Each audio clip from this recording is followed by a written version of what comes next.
Hey, how's it going, guys? Hope you're doing well. Welcome back to another metal collection video. This one is something a little bit different today, but it's covering an order that I recently got on Discogs from a guy from Sweden, just ordering some vinyl. And the theme for this video is retro once again. So you'll notice if you've seen my previous videos, I've done some retro reviews with older releases. That's certainly what this video is about today. So I think it's the lost count, like 3rd or 4th edition. I'll have to check after I edit this, but that's what we're talking about today. Just some old school releases and a couple of releases which are a little bit different, something I've never done before. So let's see how it goes, eh? First of all, before we get started, you may have heard what we're listening to. This is a legendary album. This is Dio with Holy Diver. Do I need to say a lot about this album? No, I do not. It's classic, it's legendary, it's revered in the metal scene.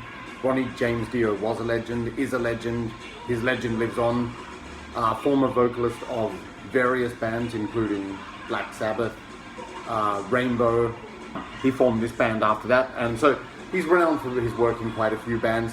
Anyway, you know this album probably. If you don't, that's an oversight, so you should definitely check it out. Awesome music, every track is good, classic early 80s heavy metal, just brilliant, very epic. I also love this artwork. Okay, so that's Dio with Holy Diver. That's providing the background music today. There's also a slight reason why I chose that one for this video, which you'll no doubt see shortly. So without further ado, I'm just going to get straight into it. So this order, it came about because there was one particular release I was looking for. Quite a rare one, hard to find, and then I found it on this site from a seller, a guy from Sweden, and then I decided, I thought, you know, with postage costing a lot, might as well pick up a few other ones on the way. So I ended up with some really nice choices, I think. So you'll see for yourself what they are. I'm just going to start right away. Okay, so the first album I got, this is ANVIL with Strength of Steel. And you can see this is still, these are all second-hand, by the way, but a lot of them in really good condition.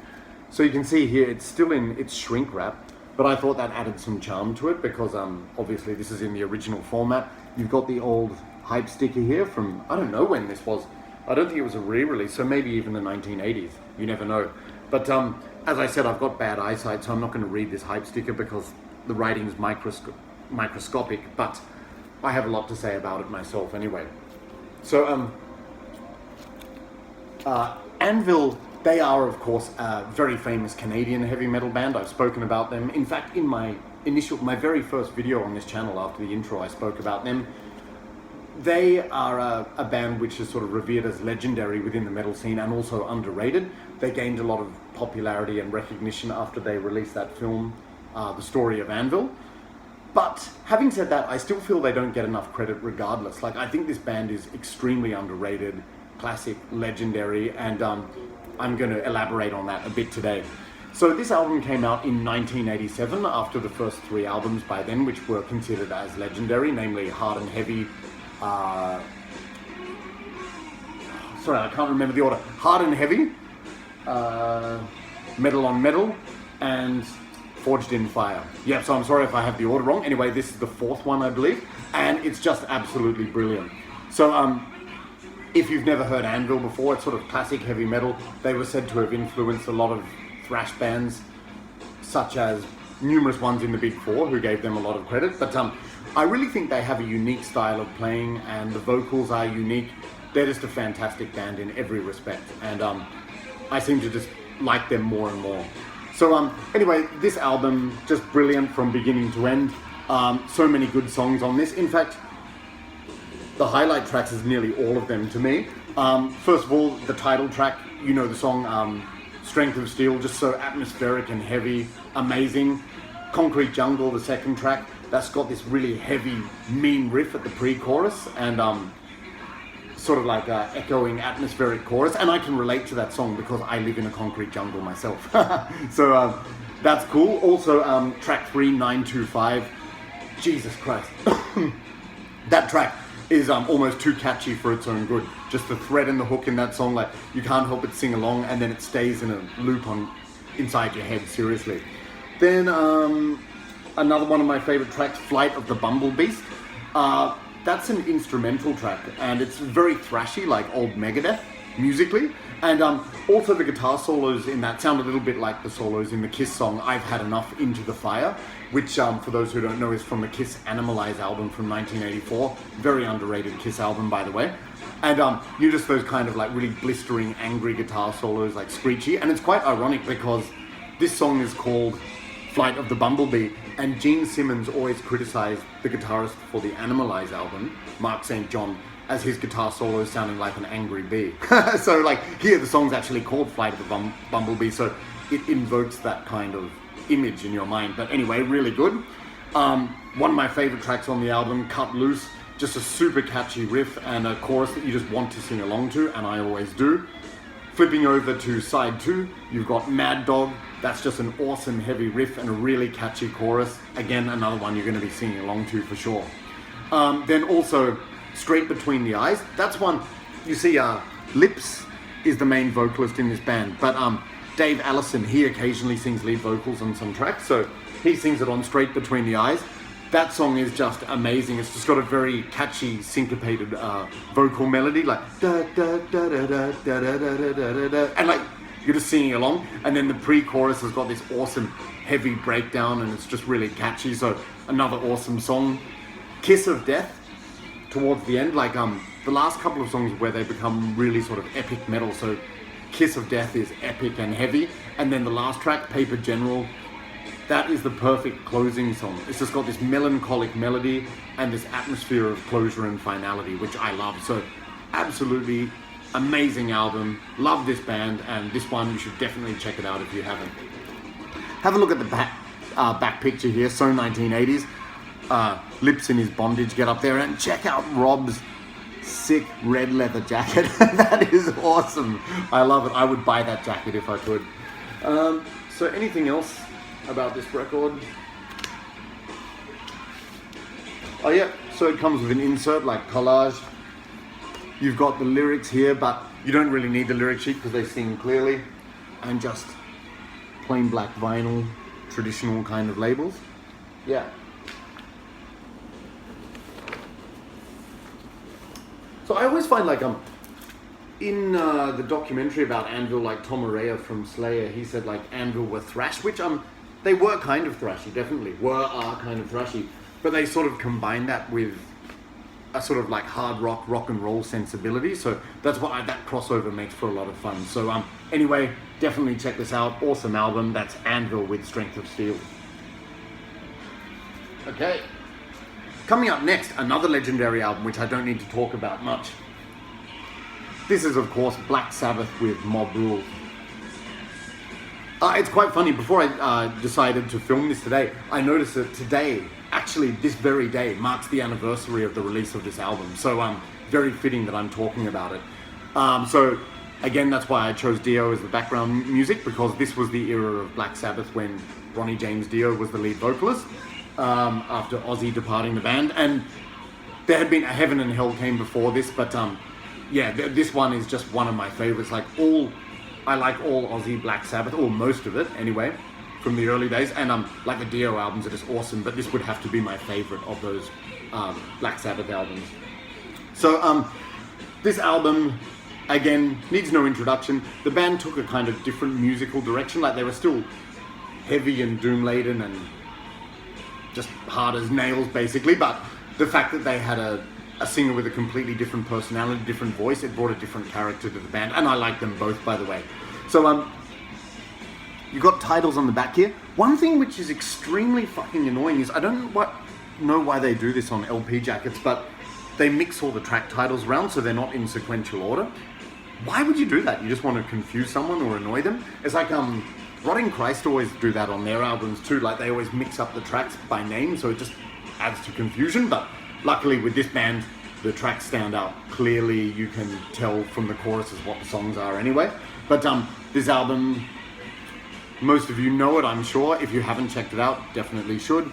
It's famous, it's got a few hits on it that people know, like of course the title track, Mob Rules, which is just fucking great, exciting, heavy track. Also, Sign of the Southern Cross, legendary song by this band. Falling Off the Edge of the World is another sort of relatively famous one. But literally every track on this is great. I cannot find one track I dislike, just awesome. Some of my favorite sort of underdog songs, I suppose you could say, are Country Girl. That's just got, you know, with that great riff and like just heavy sort of strutting riff, and then it's got the nice chilled mellow interludes for a bit of atmosphere. So Country Girl's a great song. Also Slipping Away. God, that song just blows my mind. It's amazing. I feel that song, it's got a kind of Led Zeppelin custard pie feeling, if you know, like like with the sort of stop-start heavy riff and everything.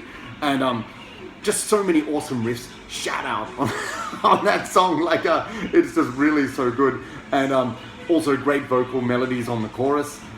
Great blistering solo on that song, and also bass solos. It's just fantastic. So that's yeah, there are a couple of my other favorite tracks. My absolute favorite track on the album though is without a doubt Voodoo. Like from the days when I heard the greatest hits albums, just like that wailing screechy riff, and there's like the atmospheric vocals and the sing-along chorus. Voodoo is just awesome. Like probably one of my favorite Black Sabbath songs of all time, to be honest. Okay, so this one, just very retro, probably from the 1980s. Like not a repress or anything like that. And just traditional plain black vinyl, the labels. There you go.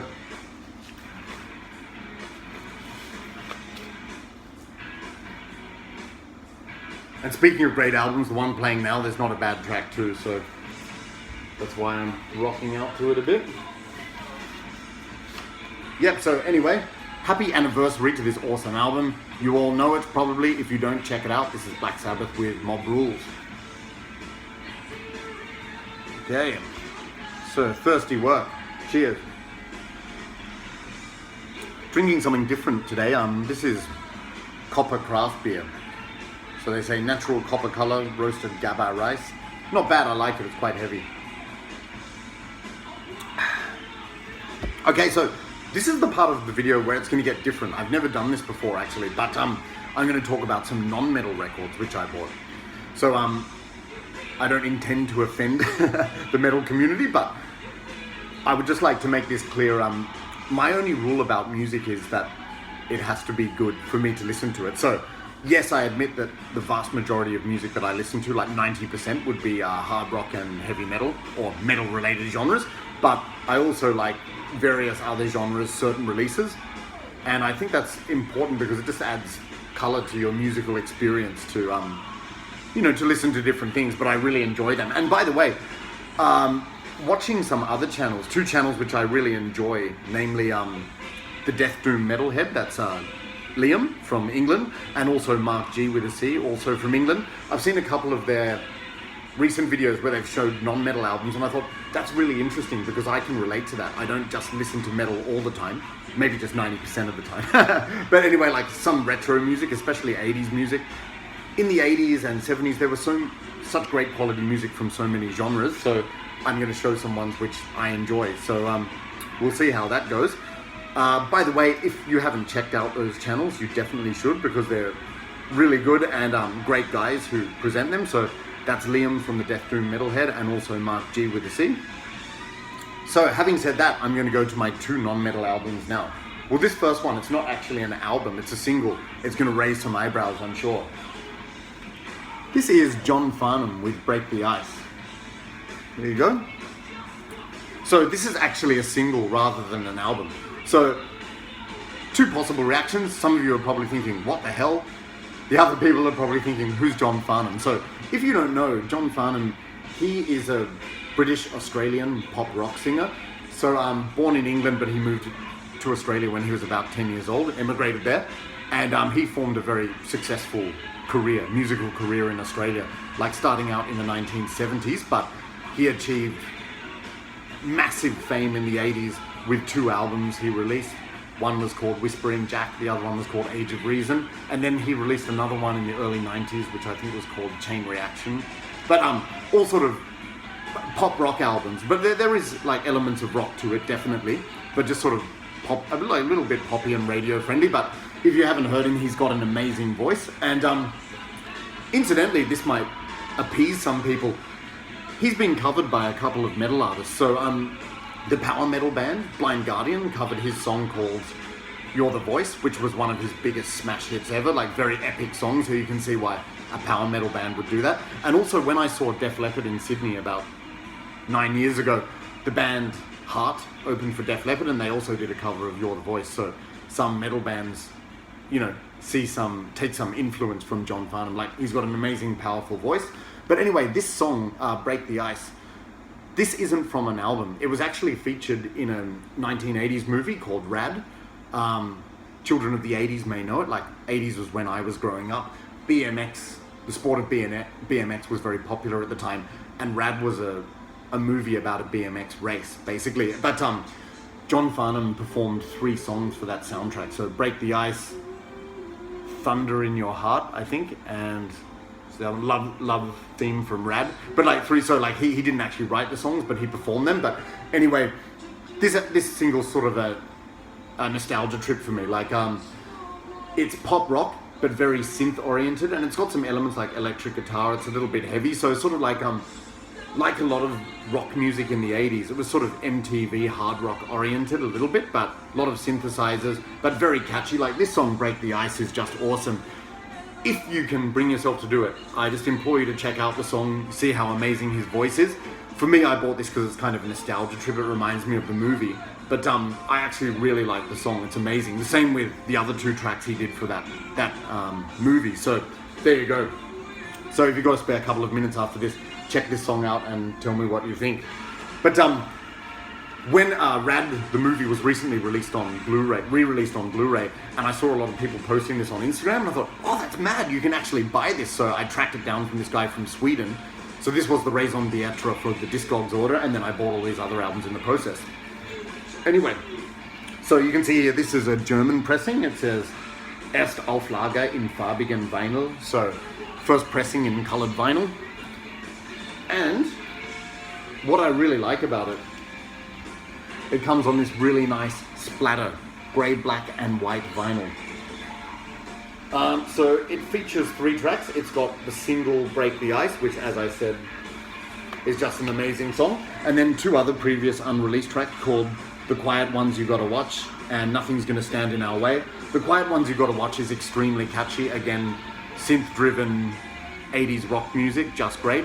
And Nothing's Gonna Stand in Our Way, at first I thought that was a kind of filler track, but it sticks in your head big time. So like, all 3 tracks on this are amazing, and I actually really enjoy it. So if you're a fan of like 80s rock music, 80s AOR music, synth rock or synth wave, you might actually enjoy this. So yeah, nothing else to say. It's something different for me. This for you guys probably, but great nostalgia trip for me. So that's John Farnham with Break the Ice. Okay, so just having another swig. Alright, up next I've got another non-metal album. So without further ado, here we go. This is Mick Jagger with She's the Boss. So if you haven't seen my earlier videos, I'll just fill you in. When I was younger, I always thought of the Rolling Stones as kind of an oldies band, like sort of like previous generation to mine, or you know, a couple like baby boomer generation. So I never really, like, my parents listened to a lot of Rolling Stones, and when I was growing up I listened to a couple of their albums, you know, in the living room, and quite liked it. Then I discovered my own music. But after I heard Ace Frehley's cover of Street Fighting Man, I thought, what a brilliant song, and that led me to check out the Rolling Stones more, and I actually found myself really appreciating and enjoying a lot of their music. And I think with age, you open up your mind and you appreciate other genres, other things. So anyway, decided when I saw this album, actually I was shopping in a local plaza, and I saw this cover, and I thought, I've always thought this cover is really weird. Like, you've got Mick here lying on the bed, and then this figure in the background. Who is that? Is it Mick, or is it some kind of like woman that looks like a man, some androgynous figure? Great album title too. Then you've got this weird back cover with Mick at the television, but I always thought the cover art was interesting. And then when I was on Discogs looking at the John Farnham, I saw this for sale. It was only like €2.50, and I thought, done, gotta buy it. And anyway, I bought it, and I'm really glad I did. only €2.50, the best €2.50 I've ever spent, honestly, because this, among the stack I'm showing today, this one was perhaps a surprise highlight. I find myself listening to this a lot because it's extremely catchy. Okay, so it's a little bit different to the Rolling Stones. Like, when I looked it up on Wikipedia, they classified it as dance rock, and I thought, what the hell is that? So it's not, when they say dance rock, they don't mean dance music. Apparently the definition of dance rock is a post-disco genre connected with post-pop and post-punk with less rhythm and blues influences. How I describe it, just very catchy, upbeat rock music. Not hard rock, but they do have some parts actually where there's some sort of really blistering heavy guitar solos. Like for example from Keith Richards, he actually is a guest musician on this album. On the first track, Lonely at the Top, great guitar solo. And this is somewhat like a star-studded appearance. Like Mick, he got a lot of guest musicians, famous people to feature on this album, so it's quite a turnout. But he really proves his talent on this album. He wrote all of the songs by himself, so he's not just a singer, also a great songwriter. And it's just really, it's such a fun album, like great, catchy, energetic, upbeat rock music. So my favorite tracks, nearly all of them, there's not many ones to dislike here. Lonely at the top, the opening track, like you just hook straight in, it's like, lonely, and like you just bang straight into it. So upbeat, got a blistering guitar solo. Also Half a Loaf, the second track, catchy melody and pre-chorus that sticks in your head again. Also Running Out of Luck, that's got a very sort of catchy rocky riff and groove. Great vocal melodies and rhythm. Like that sort of fast 4/4 time, but it's really good. Also, I like the power ballad Hard Woman. That's a fantastic power ballad, actually. It's not depressing, it's just amazing, it's epic, it's piano based, and it's, yeah, maybe it is a little bit depressing, like sort of lamenting, but it's just like a beautiful sing-along song. I really like it. Then going over to side 2, some really awesome tracks here. So the first track on that is Just Another Night, which was released as the single. It is a good song, like very catchy and easy to listen to, so I can see why that was the single. But actually my absolute favorite track on the album is the one after that, which is Lucky and Love. That's just easily the catchiest song on the album, with the vocal melody in the chorus. Like, it's almost too catchy for its own good. I just love that song. So Lucky and Love, that's fantastic. And also the closing track, the title track, She's the Boss. That's just so catchy with the riff and melody, and it's got an amazing pre-chorus. It's like really funky, like some great rhythms on this album. And Mick does all those energetic, like sort of like little running commentary outbursts, like in She's the Boss. Like, she's the boss. Okay, you're the boss. Hey, I'm gonna put better. Like ranting, like the way he does on stage. But he's really putting his heart and soul into this album, and it's just awesome. So yes, it's rock music. It's not hard rock, but I really like it. So just show you. Again, just plain black vinyl. And this was his debut solo album and the most successful one. He released one after this that didn't do too well. Haven't heard of that, but this one went multi-platinum in a few countries, so better late than never for me to get around to it. So you've just got the jacket here with this picture and some lyrics. But honestly, very good album. Like if you have a moment to check it out, I suggest you do, because you might be pleasantly surprised. Like just good, classic, upbeat, energetic rock music. That's Mick Jagger with She's the Boss.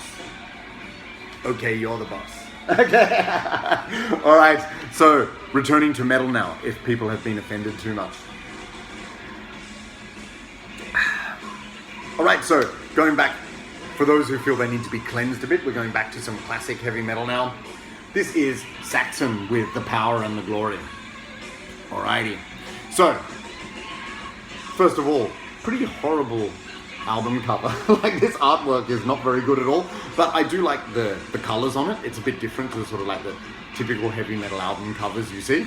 But Saxon probably need no introduction. Classic new wave of British heavy metal band with a very British sound, chugging catchy riffs with excellent vocals from Biff Byford, excellent medleys, just catchy songs, sing-along anthems, you know Saxon. And on this album, the bass is also very audible and the rhythm section is a driving force. So like, I always think, even though Saxon have that typical British heavy metal sound, they also have a unique sound to me. So I introduced my brother to Saxon, and just like with ANVIL actually, then he ended up becoming an even more massive fan than I am. So like I asked him on this website, they had on Discogs, they had this one on sale and also Crusader. I was erring towards Crusader because the artwork looks cool, and my brother said, honestly, trust me, this one's better musically, in his opinion. If you guys disagree, let me know. But anyway, I was very happy with this, just fantastic. So just looking at some of the tracks here, got them on the back. And they're also translated into Spanish, which is interesting.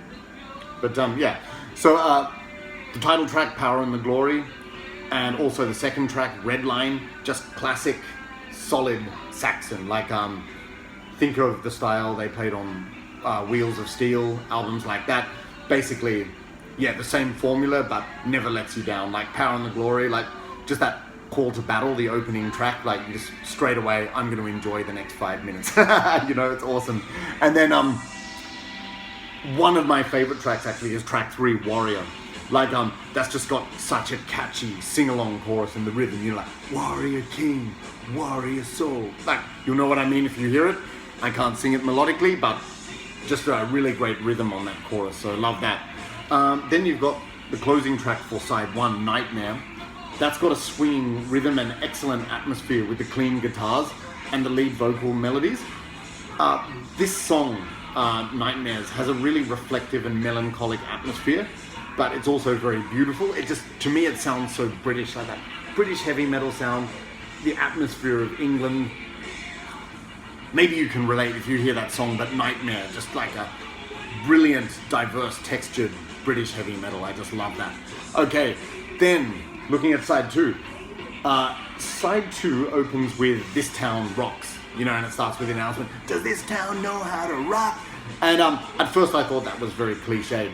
But I have to admit, that song has grown on me a lot. Like, it's very energetic, very catchy. Like, the vocal melody is great, and like the chorus, you will be singing along, just trust me. And it's got some, like, for their time, it's got some really heavy drumming. It's like some double kick, double bass drumming, which is just thunderous. And I like the part on that song after the chorus, just before the lead, and Biff goes, solo! Like, it's just mad. So This Town Rocks, a surprise favorite for me, really. But then, you want to know my absolute favorite track on the album? Undoubtedly, Midas Touch. So, Midas Touch, that's got an excellent driving rhythm, riffs and vocal melodies in the chorus. The guitar melody in the verse section is very, very atmospheric, as well as the vocals. And it reminds me even of some psychedelic British rock. So, when I say that, think of bands like Cream, like the verse, just like the vocal melodies. I really feel like he's channeling Jack Bruce from Cream, you know, like, that's my interpretation, but like, just the atmospheric clean guitars and the vocals, and then the chorus, like, he's the man with the Midas touch, like, just so catchy, and it's got a driving force again, so like, awesome. So, just to recap, my favorite tracks on the album would be Warrior, Nightmare, and Midas Touch. The last track is called The Eagle Has Landed. That's got more of a slow, progressive, and experimental sound. It's great playing, but I find that song wanders a little bit, so it's a bit more like background music. But maybe it was more intended as an ambient background track to close the album. Like, talented playing, but it's sort of background music to me. But anyway, overall, this album is just solid, classic Saxon, brilliant. So, if you haven't heard it, check it out. That's Saxon with Power and the Glory. Oh, thirsty work. All right, the last album I'm talking about today, something different for me. This is Yngwie Malmsteen's Rising Force. So, Yngwie Malmsteen is another musician which needs no introduction, probably. Guitar virtuoso, he's played in multiple groups, started out in Alcatraz. By the way, I love Alcatraz, that's a brilliant band, and you're going to hear more about them from me. After he was fired from, or left Alcatraz, I can't remember which, you know, he embarked upon a solo career, and was this the first album? I think so, I should have researched that actually. But yeah, this is kind of muso metal, a bit like Joe Satriani or something like that, where, you know, it's like brilliant guitar playing, and that's what the emphasis is, rather than songwriting so much. That's how I feel. Like, the songs are really good. Like Dream Theater is another muso metal band, but that's more sort of prog rock or something. But like this, it's still very good, like something different for me, and I was happy to check this out.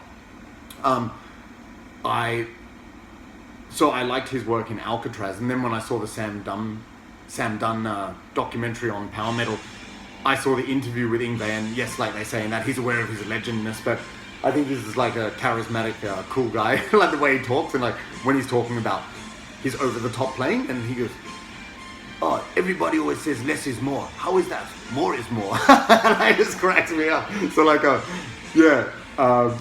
he certainly does that. More is more.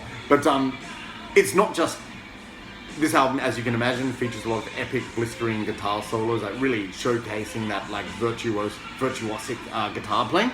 But there are actual songs. There's there's a full band, although it just portrays it as him. But there's a lead vocalist. That guy's name is Jeff Scott Soto. The vocals remind me a little bit of Bruce Dickinson, sort of in the early 80s, and some aspects of Don Dokken in the really high parts, like when Don Dokken sings the chorus of Lightning Strikes Again on Under Lock and Key. Like, I'm not going to sing it because I don't have that range in my voice. But so like Bruce Dickinson with hints of Don Dokken, very good. I've heard people say that he sounds unbelievably average, but I think he just does a really good job. It's just solid heavy metal singing. So this album is a kind of album like on a Sunday when I'm doing jobs around the house or something like that. It's just good background music, and it picks up my energy levels for the day. So I really like it a lot. I will say this, like a lot of the songs sort of blend into one, but that doesn't matter because it's just that general feeling and sound of this album, and I enjoy it a lot.